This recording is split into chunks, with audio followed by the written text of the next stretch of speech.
алдыңғы видеода айтқандай мен өзімнің отандастарымды, өзімнің қазақтарымды мен жамандап жатқан жоқпын.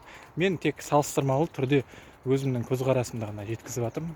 Мысалға, жұмыста жүрген сәтте, обед уақытысында бұл жақта енді именно мен тұрып жатқан жерде халал өнім табу қиын. Көп жағдайда мысалға жеке менен сұрайды,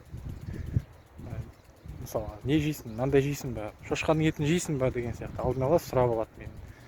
Мен сондай көзқарастарына мен қатты риза боламын. Жоқ, жемеймін десем, ол мен жейтін заттарды сатып алып беруі мүмкін, болмаса сол тамақ ішіп отқан жерде маған жеуге болатын нәрселерді өзі алдыма үйіп төгіп қойып береді. Бұл жақта сиыр еті қатты бағаланады, қымбат болғаннан кейін біз мысалға өзіміз ойлаймыз ғой, қымбат шығар, может, оны алып бермейтін шығар деген сияқты. Бұлар мысалға кейбір жерлерде айтады, уайымдама, саған сиырдың етімен сорпа алдырып беремін деген сияқты алдын ала ескертіп саған айтып қояды. Өзі обычный тамақ, сол кәрістердің өздері жейтін тамақтарын жеп отырса да, сені жұмысқа алғаннан кейін саған шығындалса да ол нормальный тамақ алып береді. Маған сол қасиеттері өте қатты ұнады. Мен енді өзімнің айналама ғана жауап беремін. Дұрыстап тыңдаңыздар. Мен өзімнің ойымды ғана айтамын.